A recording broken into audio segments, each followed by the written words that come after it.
जय श्री कल्कि माधव, जय श्री जगन्नाथ। मैं हूं आपका अपना मित्र, भाई, बंधु, सखा और कल्कि भगवान का एक तुच्छ सेवक। जैसा कि आज आपने हमारे YouTube वीडियो के थंबनेल में देखा, एक बहुत ही महत्वपूर्ण प्रश्न आप लोगों ने पूछा था और उसका उत्तर जो है हम आज देने की कोशिश करेंगे। देखिए, युग परिवर्तन होने वाला है और युग परिवर्तन से पहले हम लोग तैयारियां कर रहे हैं, बहुत तरीके की तैयारियां कर रहे हैं। जैसे प्रकृति का कल्याण, लोगों को समझाना, सही रास्ते पे लाना, अपने कर्म सुधार करना, भगवान कल्कि का प्रचार प्रसार, मालिका का प्रचार प्रसार, यही सब कर रहे हैं और हमारा ये कर्तव्य भी है।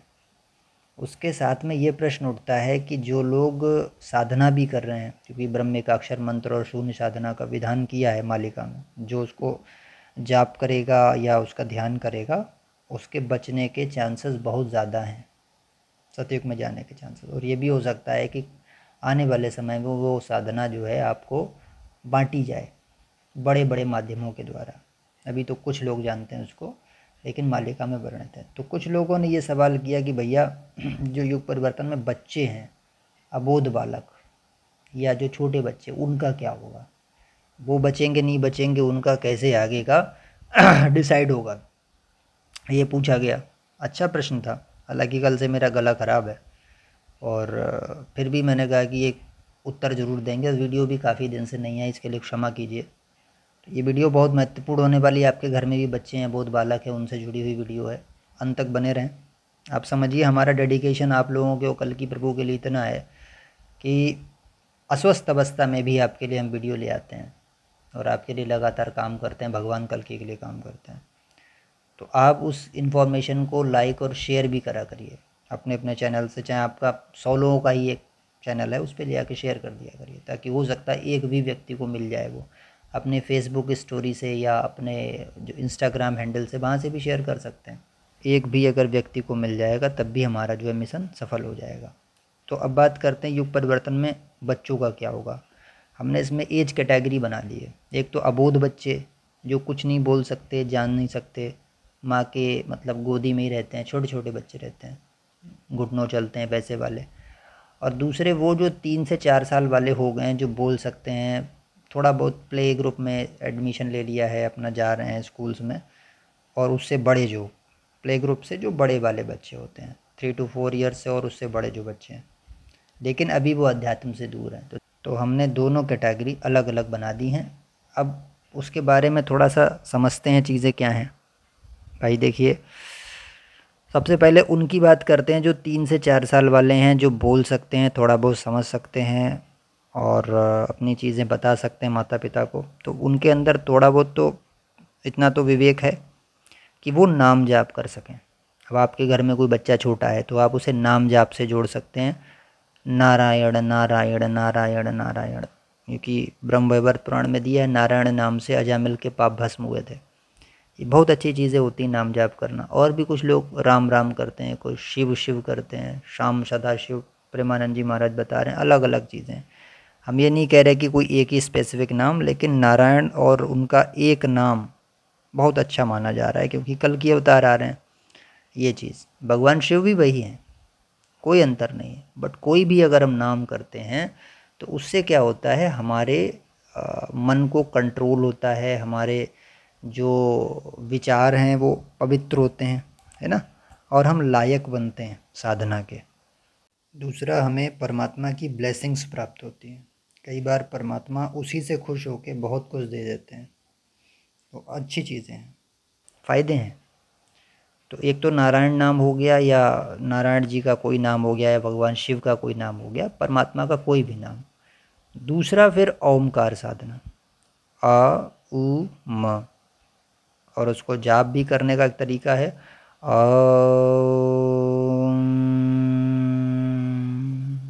ये तरीका होता है। जैसे पहले मुख को थोड़ा सा खोला और आ का उच्चारण किया, छोटा आ है, उच्चारण किया, थोड़ी देर तक वो गूंजेगा, फिर थोड़ा मुंह बंद किया तो अपने आप ऊ बन जाएगा, और फिर बिल्कुल ओठ जब हम जोड़ देते हैं तब कंठ से माँ का ध्वनि आती है। तो इसको बोलते हैं ओम का उच्चारण। तो ये बच्चे अगर करते हैं फ़ायदा होता है, क्योंकि ब्रह्म का अक्षर मंत्र है और ब्रह्म का अक्षर मंत्र का जाप लिखा हुआ है। तो ये चीज़ आ गई। उसके बाद ये तो हो गया उनके लिए जो थोड़ा थोड़ा सेंस रखते हैं उनके लिए। और अंडा वंडा बिल्कुल नहीं उनको देना छोटे बच्चों को, ये मूर्खताएं हैं सब। उनको हम हेल्दी बना देंगे, अंडा देंगे, मछली देंगे, ये देंगे, वो ये सब नहीं देना है। उनको उनका भी कर्म सुधार कराना है। उनको थोड़ा वीडियो गेम्स वगैरह ये जो चल रहे हैं इनसे थोड़ा दूर करना है और उनकी बुद्धि अच्छी रखना है। कार्टून वगैरह जो देख रहे हैं इन सब चीज़ों में नहीं, थोड़ा सा आउटडोर स्पोर्ट करा दीजिए, क्योंकि ये भी सब एक तरीके की माया ही है। वो अच्छी चीज़ें नहीं है, टाइम का वेस्ट करना। और बच्चों के दिमाग पे इससे गलत असर पड़ा है, कई रिसर्च में ये आई ये चीज़। तो ये भी एक सुनहरे षड्यंत्र है। इनको कार्टून ही बना दो पूरी तरीके से, है ना। और डॉक्टरों की तरफ से भी षड्यंत्र चलाया गया, ये सब उसी कालेवन का जाल है। डॉक्टर भी उसी ने बैठाल दिया ऐसे बेवकूफ़ जो कहते हैं सिर्फ मांस मच्छी अंडे से और मांस से मुर्गे से ही आपके बच्चे को प्रोटीन मिलेगा, ये मिलेगा, वो मिलेगा। ये सब नहीं, कुछ भी नहीं है।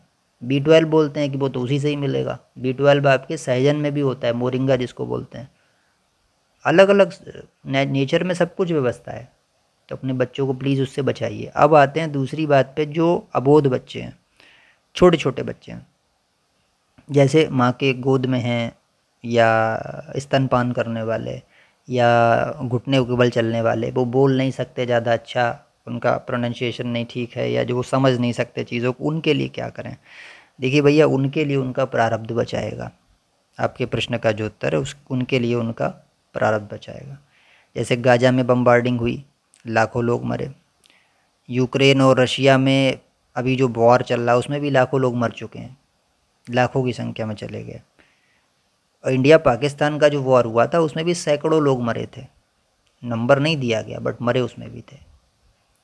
और अगर पाकिस्तान भी हम उसमें जोड़ लें, इंडिया पाकिस्तान दोनों, तो हो सकता है 1000 में नंबर चला गया हो। बहुत से अभी नेचुरल क्लाइमेट में भी जो क्लाइमेट का जो डिसऑर्डर हुआ है उसकी वजह से जो कैलेमिटीज़ आ रही हैं उसकी वजह से भी बहुत सारे लोग ख़त्म हो चुके हैं।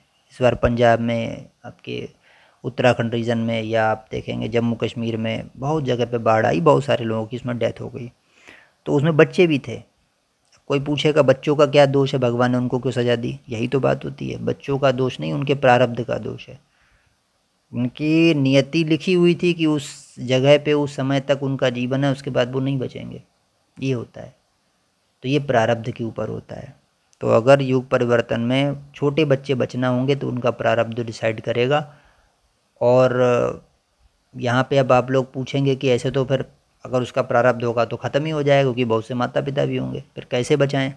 तो एज अ पेरेंट या एज अ माता पिता, एज अ दादी बाबा, एज अ भाई बहन, जो भी है, आप बड़े हैं, इतना कर सकते हो कि भाई प्रार्थना कर सकते हो अपने बच्चे के लिए, आपके घर के बच्चे के लिए। नारायण, ये तो अबोध बच्चा है, इसने पूर्व जन्म में क्या किया हम नहीं जानते, हम साधना कर रहे हैं। और हम जो है अपनी तरफ से प्रार्थना कर सकते हो कि प्रभु इसकी रक्षा करें, या जो भी है इसको बचाएं, ये हमारे जीवन का सहारा है, या जो भी चीज़ें हैं। हालांकि कई बार ऐसा होता है कि माता पिता के किए हुए शुभ कर्मों का फल भी संतान को मिलता है, और अशुभ कर्मों का भी मिल जाता है, मिलता है। अब आप तार्किक दृष्टि से देखेंगे तो जैसे माता पिता अगर चोर उचक्के हैं, है ना, और गलत काम कर रहे हैं, उन्होंने धन जो है गलत तरीके से कमा के भरा, उसी से शिक्षा दी, अपने बच्चों को पाला पोसा बड़ा किया, तो कई बार बच्चों की बुद्धि भ्रष्ट हो जाती है वो धन का सेवन करके। फिर वो माता पिता को ही सताते हैं। फिर आदमी कहता है ये सब क्या हुआ, बच्चे क्यों गलत हो गए, कर्म तो माता पिता ने किया, बट असर आया, इफ़ेक्ट आता है। हमारे हर कुकृत्य का असर हमारे बच्चों पे जाता है, और क्योंकि वो कोरिलेट है उनसे, वो उस अंश का भोग कर रहे हैं, तो गलत चीज़ों का भी होता है इफ़ेक्ट। तो जब गलत चीज़ों का हो सकता है तो अच्छी चीज़ों का भी हो सकता है। जैसे हम आपको यथार्थ में बता सकते हैं, आपका बच्चा छोटा है और आपने अगर उसको अच्छी परवरिश दी, अच्छे संस्कार दिए, उसको वैदिक वांग्मय जो है इन्वायरमेंट दिया, गीता का पाठ दिया, सुबह उठ के भगवान को प्रणाम करने की शिक्षा दी, तो प्रारब्ध भी कट जाता है। ये लिखा हुआ है शास्त्रों में, प्रचंड पुरुषार्थ प्रारब्ध को काट सकता है। तो एज ए पेरेंट आपको पुरुषार्थ देना है अपने बच्चे के साथ में लग के, कि इसका हम हर प्रकार का पुराना प्रारब्ध काट सकें। सारे ऋषि महात्मा जन इस बात पे सहमत हैं, क्योंकि ऋषि मार्कंडे की आयु तो थी नहीं, बाल्यकाल में उसकी डेथ लिखी हुई थी, बट फिर भी उसने भगवान शिव की तपस्या की और वो बच गया, और फिर तो वो दीर्घायु हो गए। लेकिन वो बच गए, वो क्यों बचे? क्योंकि उनके माता पिता भी भगवान के भक्त थे, उनको संस्कार वैसे मिले थे बचपन से, वो भी शिव जी के भक्त थे, इसलिए तो पुरुषार्थ की प्रेरणा दी, माता पिता ने बचा लिया। ऐसे होता है, हमें अपने बच्चों को अच्छी शिक्षा, अच्छे संस्कार, भगवान से जुड़ाव, अध्यात्म से जुड़ाव देना है। किसी भी गलत पदार्थ के सेवन से बचाना है, अशुभ चीज़ों से बचाना है, काले वन के षड्यंत्र से बचाना है। और जो अबोध बच्चे हैं उनके लिए प्रार्थना हम कर सकते हैं, है ना, प्रार्थना कर सकते हैं। अगर भगवान दयामय है, भगवान अगर सोचते हैं उस बारे में, तो ज़रूर जो है उसको बचा सकते हैं, उनके हाथ में है ना। और बाकी आप जो मंत्र का जाप करते हैं, आपका छोटा बच्चा है, सपोज़ दैट आप पलंग पे लेटा है बच्चा, उसके कानों में वो ध्वनि जा रही है, उसका भी इफ़ेक्ट होता है। ये बहुत बड़ा साइंस है इसके पीछे। आप घर में जो घंटी बजाते हैं, शंख बजाते हैं, वो भी उसके उसमें जा रही है। आप जो भागवत के श्लोक पढ़ रहे हैं, वो भी उसके कान में जा रहे हैं, सब कुछ जा रहा है। ये बहुत बड़ी चीज़ है। आप जो नाम उच्चारण कर रहे हैं, वो भी उसके कान में जा रहा है। बहुत बड़ी चीज़ें हैं ये, और इसका भी इफ़ेक्ट होता है। जब सुभद्रा के गर्भ में अभिमन्यु ने पूरी वो वर्णन सुन लिया और उसके बाद उन्होंने चक्रव्यूह का भेदन कर दिया, अंतिम चरण तक पहुंच गए, तो आप मान सकते हैं गर्भ में पलने वाला शिशु भी अपने संस्कार भस्म कर सकता है माता पिता के द्वारा। अगर माता पिता अच्छे हैं, उस नाम साधना करते हैं, मंत्र जाप करते हैं, वेद शास्त्रों का पाठ करते हैं, भगवान की भक्ति करते हैं, तो उसका इफ़ेक्ट डेफिनेटली होगा। उसका प्रारब्ध तो गर्भ से ही नष्ट होना शुरू हो जाएगा। बाकी आप उसे गोदी में लेटाले आप अपना कुछ जाप कर रहे हैं या अपना कुछ पढ़ रहे हैं, तो उसको भी जा रहा है कान में, संस्कार भस्म हो रहा है और वो उसके चित्त में स्टोर हो रहा है। ये तो हमारे पुराण ने सिद्ध कर दिया ना, अभिमन्यु ने बचपन में ही सीख लिया था, माँ के गर्भ में ही। इसका मतलब इफ़ेक्ट आता है। तो आपको जो है, जो मैंने सारे तरीके बता दिए, छोटे शिशुओं के लिए, बड़े बच्चों के लिए भी सब कुछ बता दिया। आई होप आप उत्तरों से संतुष्ट हुए होंगे। मेरे पास जो मेधा थी मैंने बताया। अब आपको क्या करना है, आपको डिसाइड करना है वीडियो कैसी लगी, कमेंट बॉक्स में ज़रूर बताइए। इस वीडियो को लाइक और शेयर अवश्य कीजिए, बहुत सारे लोगों का प्रश्न है ये। और आप जो है इस वीडियो का प्रचार प्रसार कर सकते हैं। चैनल पर नए तो चैनल को सब्सक्राइब कर सकते हैं। इसी प्रकार वीडियोस ला रहे हैं बिल्कुल निस्वार्थ भाव से आपके लिए।